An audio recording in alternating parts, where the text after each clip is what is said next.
Welcome to the Synergistic Leader podcast, where we explore the key factors shaping leadership in education and unlock insights that drive change and make a difference. Now, here is your host, Dr. Beverly J. Irby.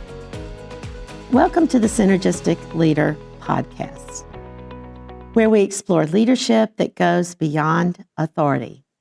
It's about synergy. I'm Beverly J. Irby, Regents Professor and Senior Associate Dean for Academic Affairs, and the Marilyn Kent Byrne Endowed Chair for Student Success in the College of Education and Human Development at Texas A&M University. I also serve as the Director of the Education Leadership Research Center.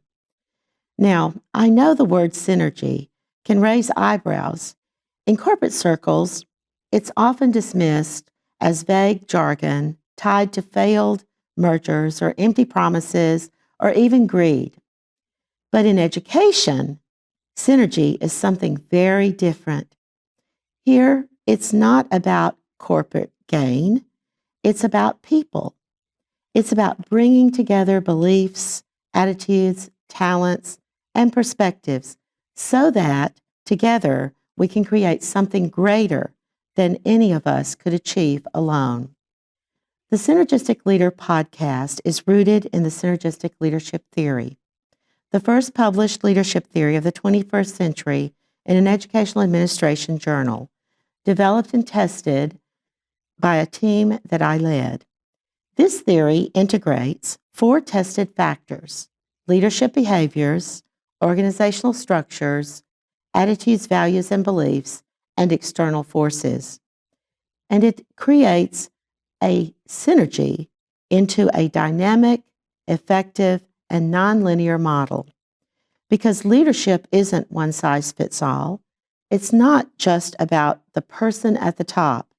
It's about how leadership behaviors flow through people within teams, organizations, and communities.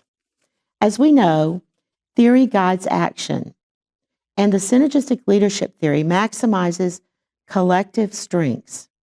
That's what makes synergy in schools powerful, authentic, and transformative. Join us as we dive into real-world strategies, conversations, and insights to help you lead with impact, influence, and innovation. Because here, synergy means stronger schools, empowered teachers, and brighter futures for students. Ready to lead synergistically? Let's get started. Well, today we have a wonderful guest on our Synergistic Leader podcast, Dr. Reames Hahn. Dr. Reames Hahn is a professor in the Department of Educational Foundations, Leadership, and Technology at Auburn University's College of Education. She is widely recognized for her expertise in educational leadership preparation, strategic school-university partnerships, and social-emotional well-being of school administrators. With over 3 decades of experience in K-12 education prior to entering academia, Dr. Hahn brings a grounded, practice-informed perspective to her research and teaching. She has been instrumental in developing district-aligned leadership preparation models and mentoring structures to better support aspiring and practicing school leaders. Her scholarship focuses on the design and coordination of leadership programs, rural school leadership development, and effective mentoring practices. Dr. Hahn is also known for her leadership within professional organizations and for advancing models of collaboration between universities and school systems that result in meaningful leadership capacity building. We are so excited to have Dr. Hahn here today from Auburn University, all the way from Georgia.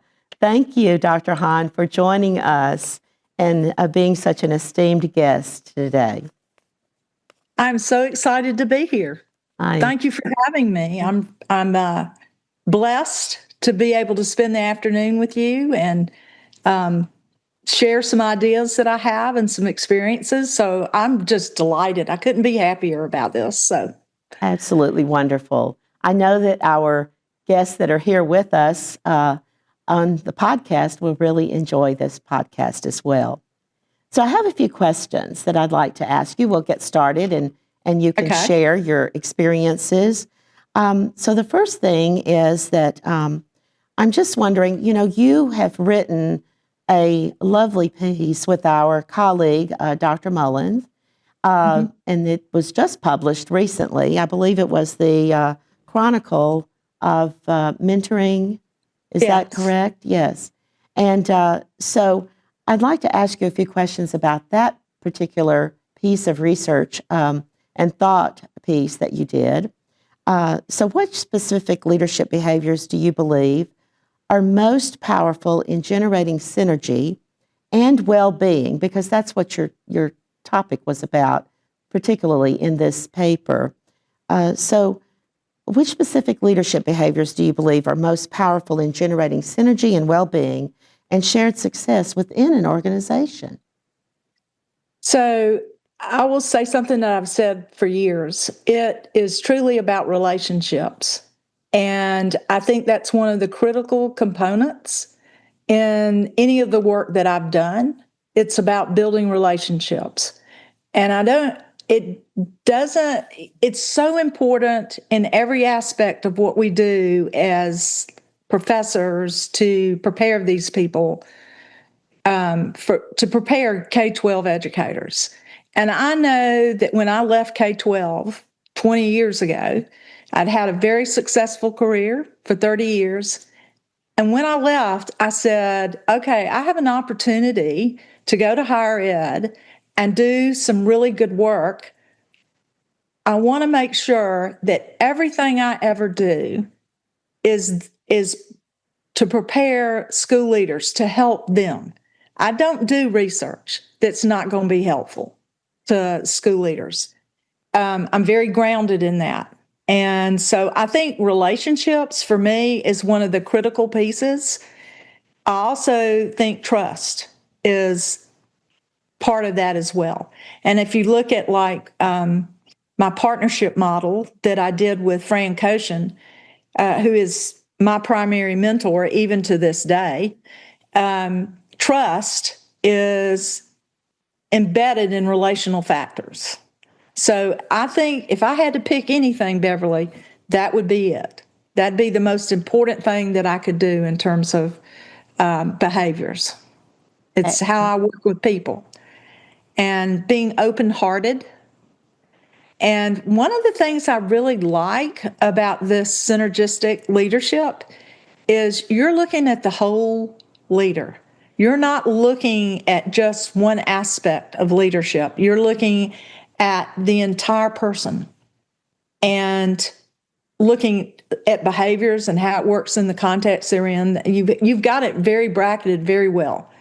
And I think what's important here is that we do look at that whole person. That's what gives us the synergy, is to know we have to look at this, the individual, but also the individual in context with others and the organization. So I could go on and on and on about that, but relationships and trust and collaboration, those are the three go-tos I go to every time somebody asks me a question like this. Well, absolutely. And I believe that a lot of that also comes from your mentor, Dr. Fran Koshin, in terms of relationship building and mentoring and coaching within the education system. So she's a fine mentor. Every person I know and every colleague I have across the country, I call it, okay, so we talk about networks. That's the new word in mentoring. I like the word constellations. So just about every constellation, the constellation I have, the biggest, brightest star is my mentor, my main mentor. And she has connected me all over the world with people. So including you, I believe. Yes, so, I believe so. We are connected through her as well. Thank you so much. That's excellent. Well, So I have another question. So how do elements of organizational structure that you have written about in what you call PERMA, PERMA, align with or challenge a leader's ability to promote synergy? And you might Okay. explain what PERMA is to our audience. I will. I'll be happy to. So, over the years, and I never had any idea when I first started working on my partnership model, I had part of the model was social connectedness, okay, and how people that we don't live on an island by ourselves. We get the work done that we get done, the good work we get done, we do it with others. And I never dreamed 10 years ago that would end up being important in the model that I've now developed on mentoring. So a few years ago, I've been working on this line of research now for probably 5 or 6 years, and I think positive psychology has a really good chance of doing some wonderful things for teachers and administrators. They're already doing it. Okay, they have been doing it, and and when you look at mentoring, mentoring is a positive psychology tool. It's growth mindset. It's about building people.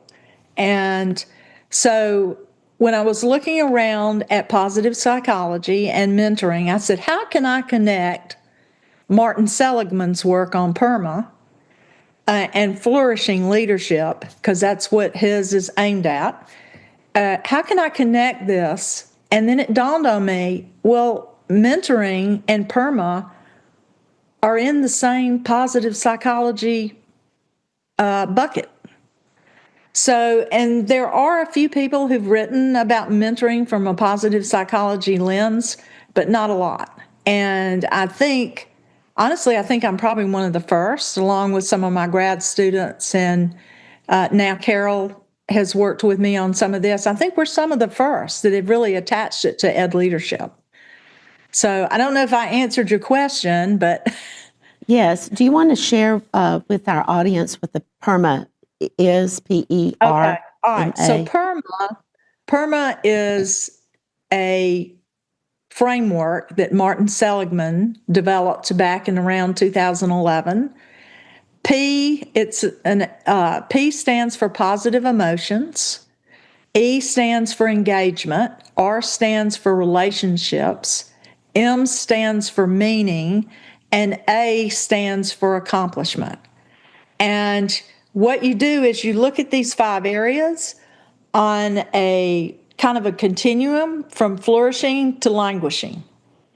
And most of those variables that I just mentioned can be massaged and manipulated, and you can do things to encourage yourself and others to go from languishing to flourishing in all of those areas. Positive emotion is the hardest one to change. Many people say, well, you either see the world as a glass half full or a glass half empty. So that one particular, the research shows that you can change that one by about 15%. The others can hugely be changed. And so let's say I've got a principal who's burning out because of all the things that are thrown their way, and we know how it is. I can help them through mentoring with them through this PERMA model.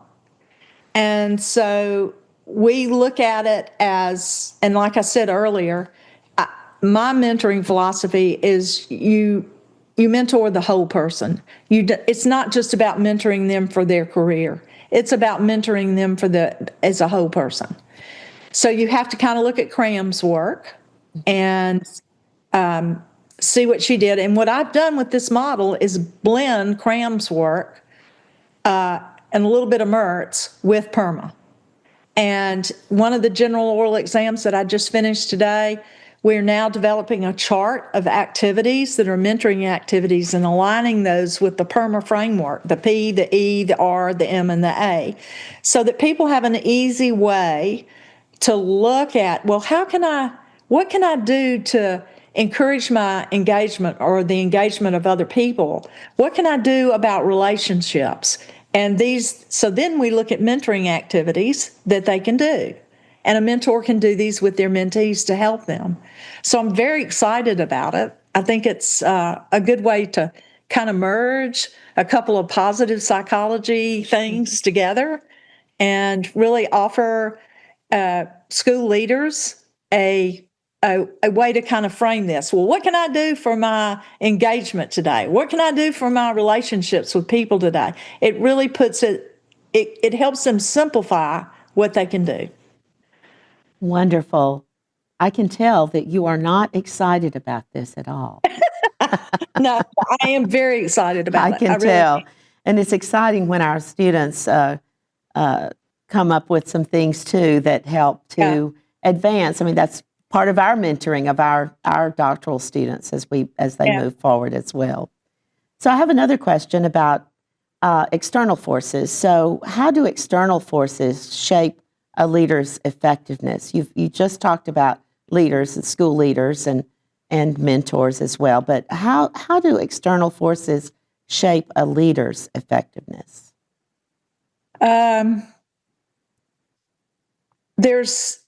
There's things that they can control, and there's things they can't control. And like political climates of the nation, there's not much we can do. That's not in our circle of influence, but that's a difficult one. And I think there's certain things that we can do within our own influence, and then there are things that we can't do. But I will say this. I just went to a meeting today, and I used the PERMA model and my PERMA language over some very rather contentious stuff that was going on within our college and our department. And it's reframing the way you speak to people. And you can actually use the PERMA to help you do that, to offer solutions to the people outside, the administration or the policymakers and the policy decisions that are made. I don't know if that truly answers all of your questions, but Oh, absolutely. And public education, Beverly, I'm sure y'all are seeing this in Texas as well, but public education's got some real challenges right now. And in terms of funding and the way schools operate. And I think it's important for us to be able to stay positive and try to work through difficult times as well as good times. So, yes, I was just going to say too that, the concept that you're putting forward, with positive psychology and with mentoring, and you in a sense went to that meeting today and you were in a sense mentoring the group into a more positive frame as opposed to, I wasn't there of course, but as opposed to something detrimental or negative or, just bringing the tone down, that helps lift the tone and helps us to move forward and find a way forward. So I really appreciate that example. Thank you. I know our group does as well. So I have another question about novice leaders, beginning leaders. So in what ways can mentoring leaders, particularly novice leaders, honor positive synergy? Just sort of what we were talking about, but how can it honor positive synergy?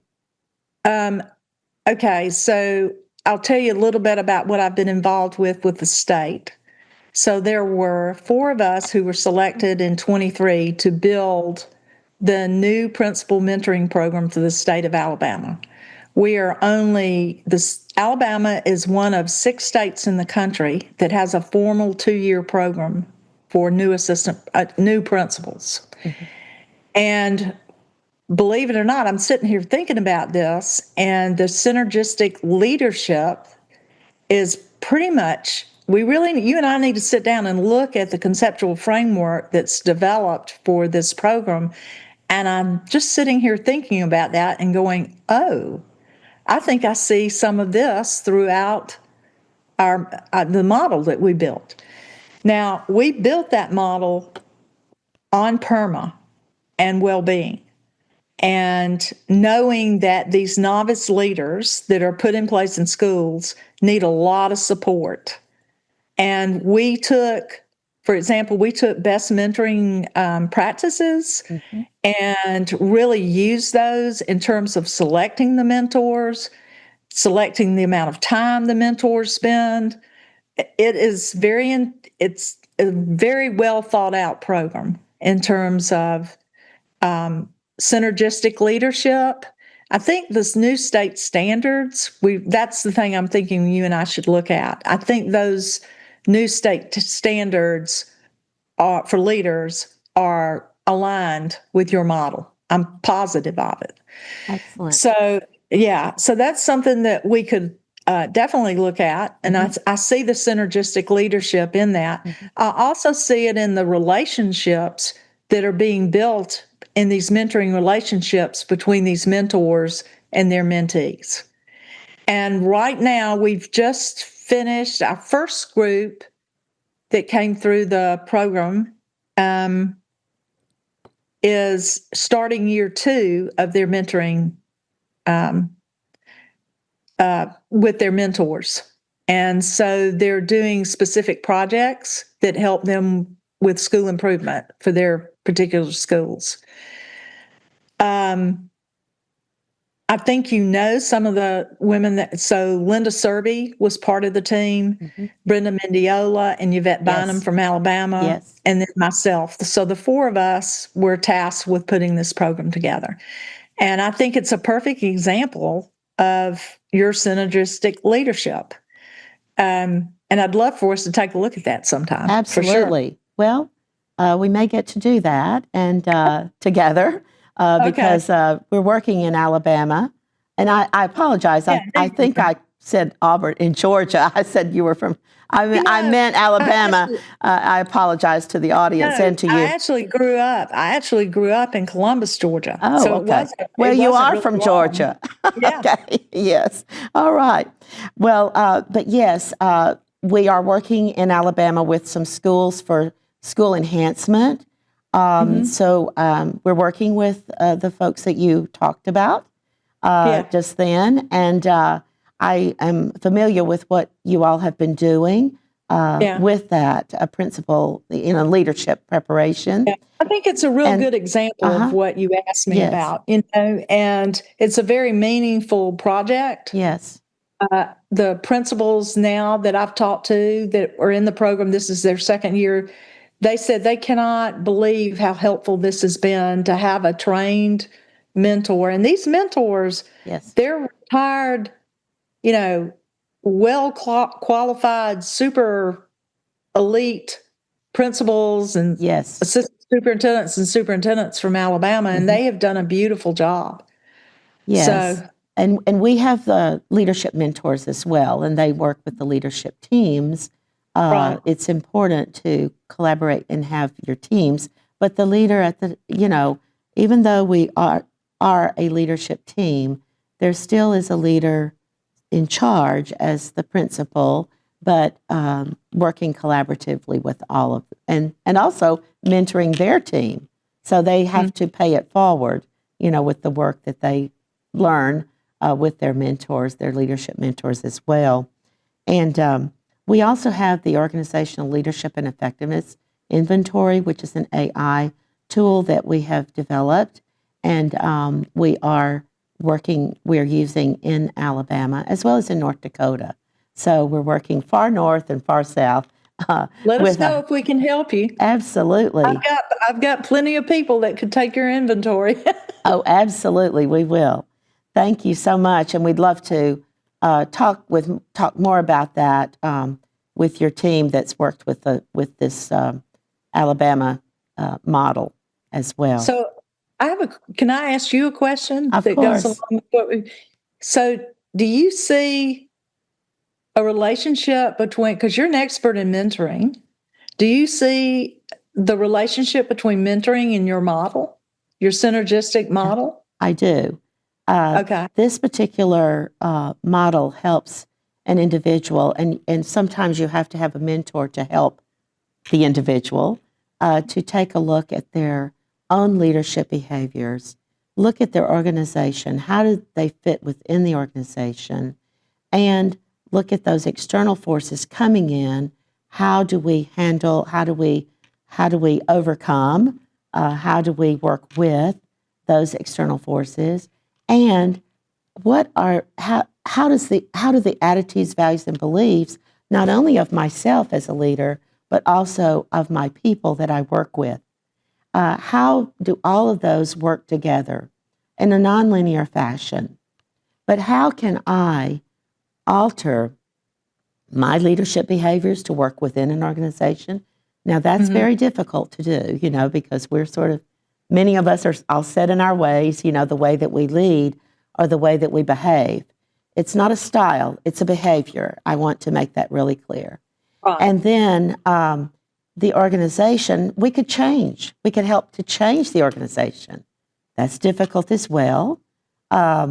We could change the beliefs, attitudes, and values of everybody else, or maybe ourselves. We sometimes cannot change the external forces, things that are coming down from the state legislature or the federal legislature or whatever it might be. Even the board would be another external force on the campus. But we see how we could do that. If we cannot do that, then perhaps we are not a fit. And the whole point, let me go back just a moment. The whole point of this synergistic leadership theory, too, is to look at the effectiveness of the leader. So, we always say, so goes, as the leader is, so goes the school, Right. and so, or as the district is, so goes, as the leader is, so goes the district, as if we're talking about superintendent leadership. But, and even teacher leadership, within the classroom or within a team. Same thing. Absolutely. Yeah. It's the same thing. And so what we want to look at is how a leader is perceived. If a leader is not perceived as being effective, then the leader is not going to be effective or judged to be effective in that particular situation. And so if I do not fit, if my leadership behaviors are out of alignment, if they're not, if all those four factors that I talked about are not harmonious, I'm not going to be perceived as effective. So therefore, I'm not going to fit within this organization very well. So I could go down the street to another school, another campus as principal, and I could particularly fit in that organization. Everything aligns, and I could do well. Now, there are situations where it gets out of alignment and you have to bring it back into alignment. But that's where the mentor comes in. Mm-hmm. That's where a mentor can come in and help a person understand where they are in those four factors, or how those four factors work together, how the PERMA model works, how your positive psychology piece works. It's all part and parcel, in those models. And so I hope that I answered your question as well. You did. And I do think there's quite a bit of overlap between this, because your model is a holistic person model. Mm-hmm. Okay. And that's the mentoring framework that I believe in and that my research is around. So absolutely. Yeah, I think that, and PERMA is also that. It's holistic. It's really very interesting. Yes. So I have to tell everybody on the call, on the podcast, that we run in the same circles. Dr. Hahn and I run. I know. So we've worked together for a long time and have known each other, and so we know each other's work, and we work off of each other's work, and we advance each other's work. And so I'm so happy to have been able to do that today with you, Dr. Hahn, and to be with you. I don't know if you have any other parting words for us today. of great wisdom, but you're welcome to share those before we go.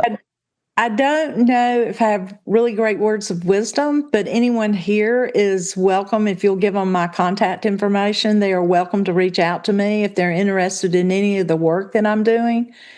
And Beverly, like I said, I can't thank you enough for having me. You have always been very inspirational and very creative.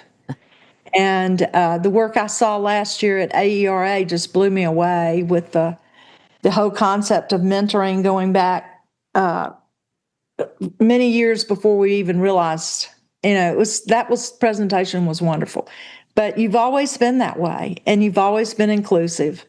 And I find that people who truly believe in mentoring and have that mentoring spirit, that's a commonality. They're inclusive. And they want to collaborate. They want to bring people in. They don't want to exclude people. And that's what your your leadership model is about, is including lots of people, all the people. Well, thank you. Thank you so much for being a great guest today on the Synergistic podcast here at Texas A&M University. And I Go want Aggies. Yes, that's right. Go Aggies. And so I want to thank everyone for joining us all around the country and the world on the Synergistic podcast today.